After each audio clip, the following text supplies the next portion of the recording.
sadly, some technical difficulties prevented me from showing you guys Resident Evil Revelations 2 as fast as I wanted to.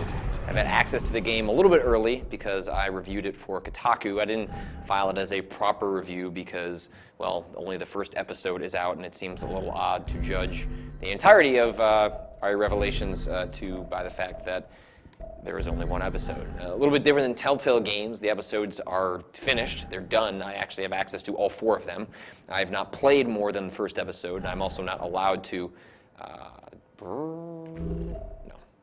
I've also not tried anything past episode 4, or episode 1. I can't talk about anything past episode 1, but nonetheless, you can go to Kotaku.com to see some of my written thoughts on this, but I wanted to play a little bit of the start of the game because I think it's interesting. I think, Capcom has found themselves in a real quandary in terms of how they handle the Resident Evil franchise going forward. They have, remarkably so, continued to have the same story for more than 20 years. Not quite 20 years. The world believe lives that with it.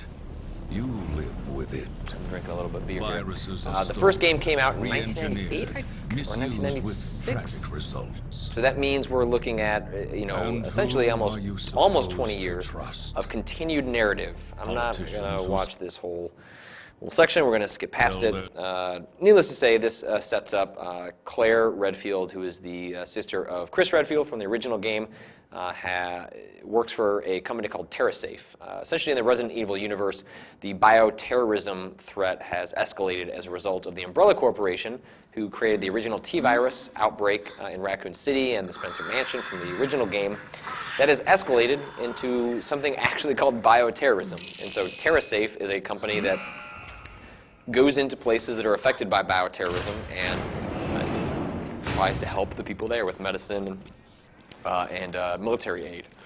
So Claire works for TerraSafe, and she also, a recent addition has been Moira Burton, who is the daughter of Barry Burton, who is a character from the original Resident Evil. Probably the most lovable character from the Resident Evil games, to be quite honest.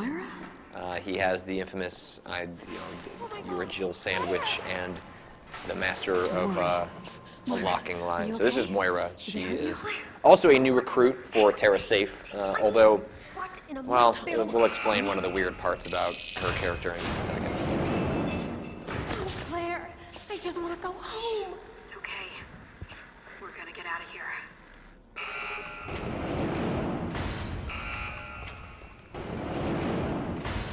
None of this makes any sense.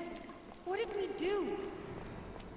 So the opening intro ends with a party for TerraSafe members and probably friends and families and colleagues, like an F&F party, as they call it. I don't think they call it that. What do you think this place was?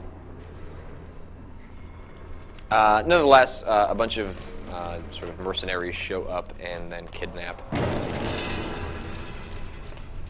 both Claire and Moira and then escort them to, well, I don't want to say too much, but they escort them to a place, and that place is what I'm currently exploring and escaping from. So this is episode 1. It took me about 2 hours to make it through all of episode 1, probably about 45 minutes for each character. I could imagine maybe taking a little bit longer if you take your time exploring, but there's not a whole lot to explore, generally speaking, so it's you kind of make your way through the episode pretty darn quickly. Did you hear that? Is there someone else in here? That's not good. That's a lot of blood. It's safe to say that the Resident Evil games have gotten rid of the door loading scenes. Sometimes I kind of wish they were still there. But there are scenes in which loading is hidden behind a door, but not. You don't actually watch the door open. So if you didn't play Revelations, it originally came out on the 3DS. One of the reasons it got a little bit of attention was because it was one of the original games to support the Circle Pad Pro. That's actually kind of the reason I played it, was that I wanted something else to play on my 3DS. I thought it'd be cool to experience a horror game in 3D. And so I played through Revelations. I think Brad Shoemaker and I both played it kind of at the same time, and I don't think either of us came away super psyched about it, but it was certainly interesting, especially relative to what else is going on in the Resident Evil franchise. So if you essentially, starting with Resident Evil 4, the series goes in a much more action-heavy direction. It's not to say there weren't guns and shooting and action in the Resident Evil franchise before that, but with 4, man, 4 had this incredible mix of tension and action, and there is still nothing quite else like it. And Shinji Mikami himself was not able to replicate it with The Evil Within. And then when Shinji Mikami left to kind of go to his other thing, and RE5 was left in less capable hands, I would say, they didn't quite find the balance I was looking for. I think we can squeeze under this. Give me a hand, Moira. Go! So you'll see the little icon above Moira. That'll make a little bit more sense in a second. Careful. Stand back.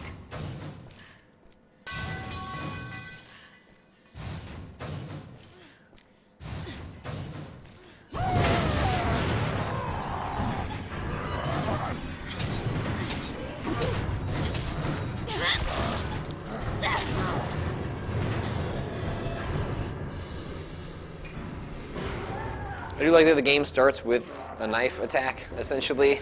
Just sort of reaffirming that the knife is a more useful weapon than perhaps the Resident Evil series has let on. That's not how you spell, oh my god. Oh, these subtitles are, okay, that's irritable. Just because the vernacular has swayed oh my god to a shortened version in the digital world does not mean that we need to start writing oh my god in subtitles as... Holy shit, it's gonna kill her! Come on, hurry.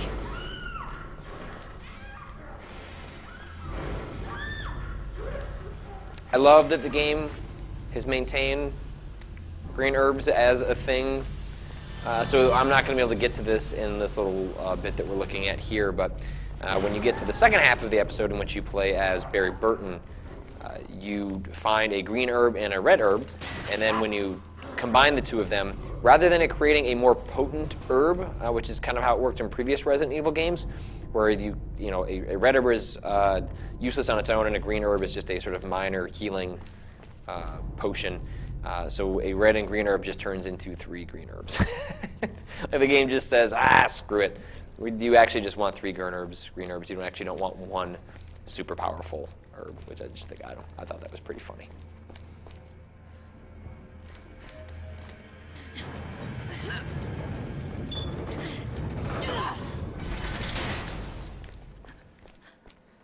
Gina.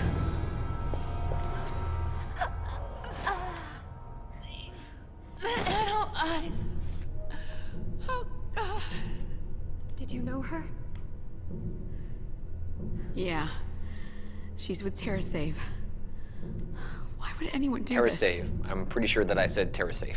So apologies about getting my I can hear the wind. Resident Evil mythology a This little must be the goofed way up. out. Then we need to find a way through. Actually, one of the other stories I wrote this week for Kotaku in anticipation of writing a review of the first episode of Revelations Here. was an analysis of, or not an analysis, but sort of a summary of the main players in the Resident Evil mythology, specifically for this installment. So kind of updates on Claire Redfield, updates on Moira Burton, and updates on Barry Burton. I'm kind of excited / terrified that when Capcom gets around to announcing Resident Evil 7, that I will probably end up writing an actual mythology Bible for the entire series. I've looked through wikis, I've looked through Resident Evil fan sites, and yes, they technically have all the information, but it is not presented in a way that makes sense to an average human being. Because if you're looking at a Resident Evil wiki, chances are you're already interested in Resident Evil. And you can be interested in Resident Evil and still be more casual than perhaps the people at those wikis assume. Or at least, what I found with those wikis is they don't necessarily break it down in terms of when did this happen in this game. It's more just actually the story for the characters and all the events that are related to them, as opposed to this happened in 1, this happened in 2, this happened in 3, which I think is how we tend to actually think about how that stuff plays out. So you click rubies in order to, you spend those on skills at the end of episodes. So you want to collect as many as those because they are useful for, like, they don't upgrade your weapons. That's a separate system that I don't know if we'll get to this early on. But if you've played other previous Resident Evil games, the way it works is you collect customization options for your weapons. But All right, the battle we points made it. are, Key's over there. things like, This place reeks. when you crouch, you get a 20% increase to firepower. So it's like if you sit down here, then you can spend a skill point on that. Shit, what's that sound?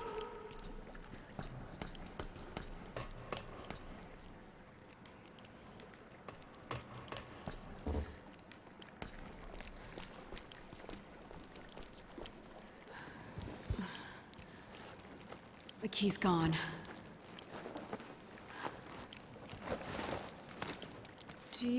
Are you gonna use that? It's more reliable than any person. If you say so.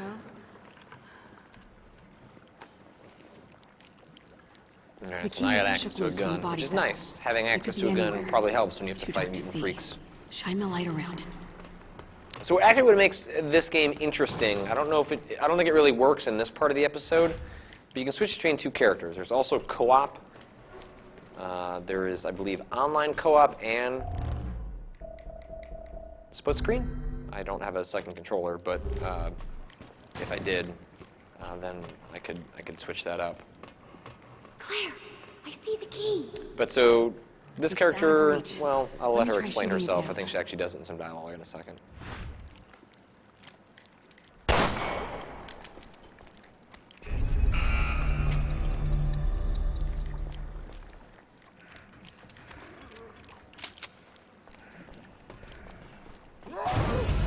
Watch out!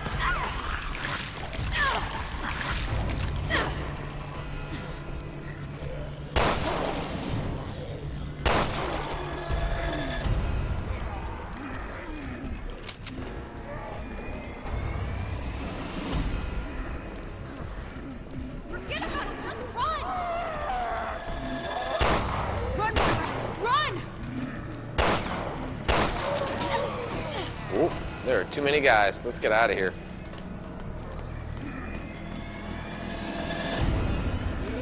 Oh, give me the prompt.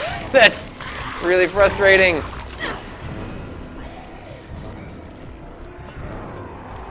Oh, that stuff bothers me. Okay, well, this is going poorly. This didn't happen to me when I played this on my own. See if I can get out of here. Come on, get up the ladder. Don't pull him down. Don't pull her down. Don't go dying on me! Well, I'm not trying to die on you, Moira, but I also don't have a lot of health right now. Let's double back That's and try the I key. think there's one around here.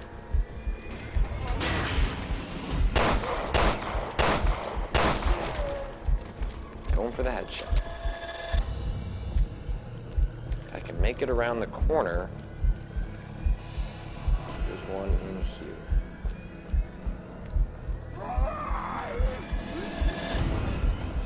Go ahead and apply that. Make that a healing spray, even though you picked up an herb. Don't worry about that part.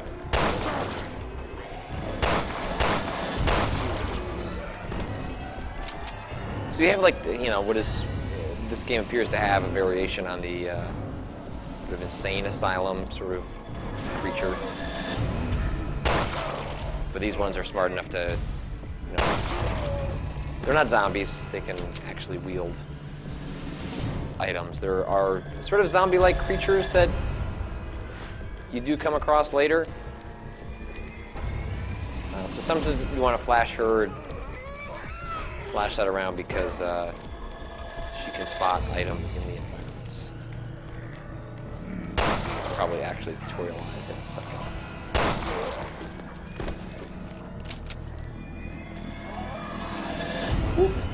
I'll happily take another one of those. Oh!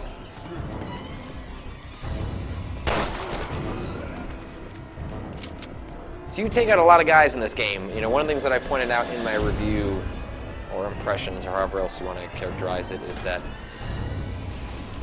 combat in Resident Evil games used to mean something. And what I mean by that is that when you found yourself grappling with an enemy, when you found yourself fighting someone, man, like you could die. Like, it could go really bad for you. And in Revelations 2 and Revelations 1, and really just where Resident Evil has gone recently,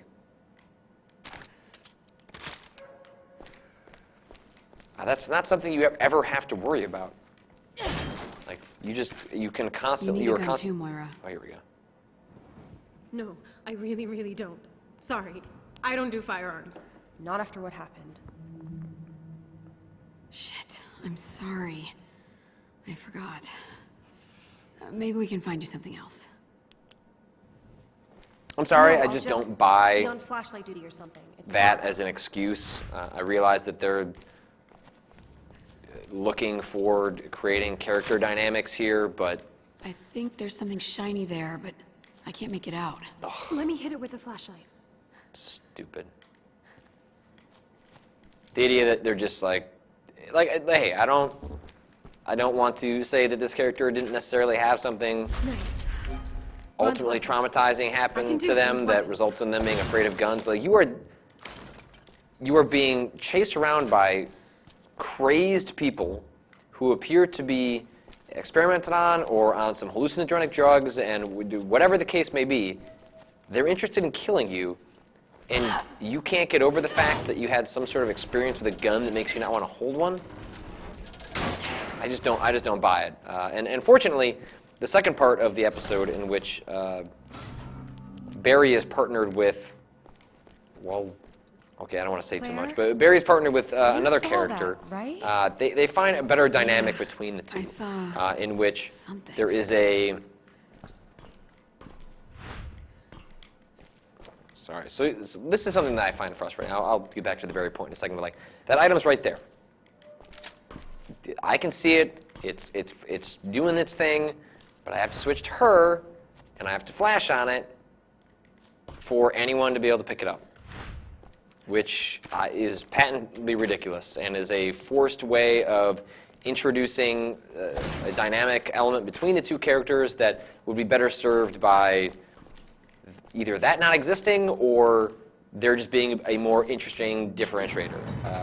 Because you can play this game in co-op, I'm not going to say that it couldn't be interesting to have someone that is carrying the guns and someone who is wielding a flashlight, because she does have the ability to stun enemies with her flashlight if she kind of stings this up.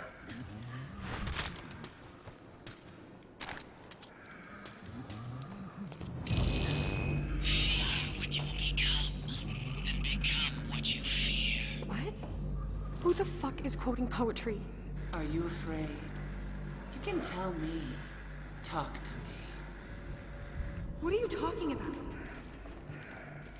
As you can see, there's some dudes in here. I wonder if they're going to be a problem later. And who exactly are you? I feel like they're talking to their Apple Watch. Apple Watch version 20. Ditching the watch, now it's just a bracelet. Is she talking to us or at us? All right, so we'll play a little bit further, and then I'm going to draw this to a close. But my point I was making about Barry before is that when Barry gets partnered with a character, he's partnered with a young girl who kind of crawls This along. looks like a way out. And Barry is outfitted with like a ton of awesome weapons. He's got an assault rifle, and he's got a magnum, he's got a pistol, and like that's who that character is. And then the girl that he's partnered with is small, can crawl around, has a telekinesis ability that allows her to see the enemies in the area. So there's like real reason to switch between the two, and there's a real dynamic between the two characters that does not exist between Claire and Moira. And I suppose it's possible they introduce some new mechanics later in the game that I'm not seeing here right now, but for the most part, it's goofy stuff like this. Well, can I open this? Okay, so I can open this one, but there are some other chests that only can be opened with a crowbar, and Claire can't do that, so she needs to ask Yeah, let's take one home. Moira to do it. And it's Look at this annoying. machine. It's not There's something stuck in it. a reason to switch characters. It feels like mostly it's there The power because must they be wanted off. to incorporate Maybe there's a switch? co-op in some way. And it doesn't apply to single player that well. But they found a way to apply it pretty well to Moira and Barry. So like it is possible. It's just I think they fail when it comes to these two characters. So when you find these customization bits, you can jump in here, equip those. You can swap them out in the game's raid mode, which is sort of like a Borderlands-esque leveling up RPG mini game that I think I have to do a separate video for because it's pretty freaking awesome, and I enjoyed the heck out of what I played of it. You can remove your upgrades on these bits, and you don't have to worry about that. too Moira, much. I'll give you a boost. See if you can climb up. Okay.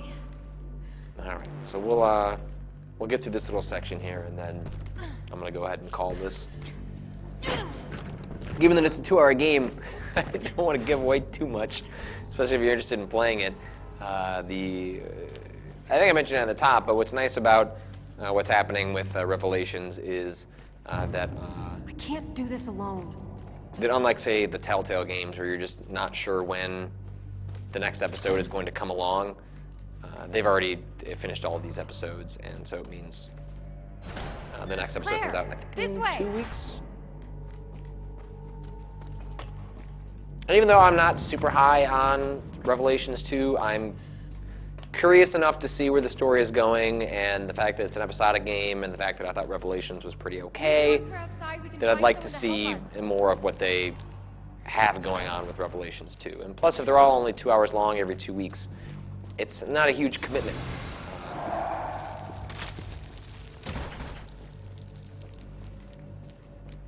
I just want to get out of here. Let's not get ahead of ourselves. So one thing that's kind of annoying, she has a flashlight, and she kind of follows you. But for whatever reason, my character can't have that flashlight, can't just like duct tape it to their shoulder, so you have to kind of hope.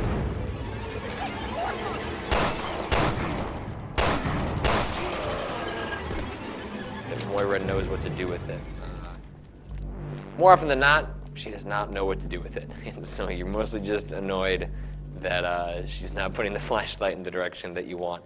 If you're playing co-op, it'd be pretty cool because you could help out the other person because... Let's see what I can do here. See? I can hit him with a crowbar, and then I can switch back. Which obviously doesn't do a whole lot here, but again, if you were playing with 2 people, that would be kind of neat. Now that's teamwork. Well, sort of. So anyway, that's Resident Evil Revelations 2. Again, like I said, you can read my review over at Kotaku.com. I'm going to be doing probably write-ups for all the episodes going forward, and then a proper review of the whole season at the end. I'm also pretty interested in this raid mode that I've kind of talked about here, but I'm not going to get into because I think it deserves a little more time for me to invest to explain a little bit more what's going on. But it is like an RPG leveling up Borderlands kind of thing. By Borderlands, I mean that when you shoot bullets, the numbers fly up, and it just seems really neat, and it's very satisfying, and I never get tired of that little bit. But that's it for Resident Evil Revelations 2. It's out on like basically everything right now except for 3DS. The next episode will be out in 2 weeks. I think it's okay. I think that Resident Evil fans should expect more, and I hope that Resident Evil 7 is something much more impressive. But that is RE Revelations 2. I'll see you guys later. Hey, Moira. Hey. Hey. Hey. Hey. Oh. Bye, guys.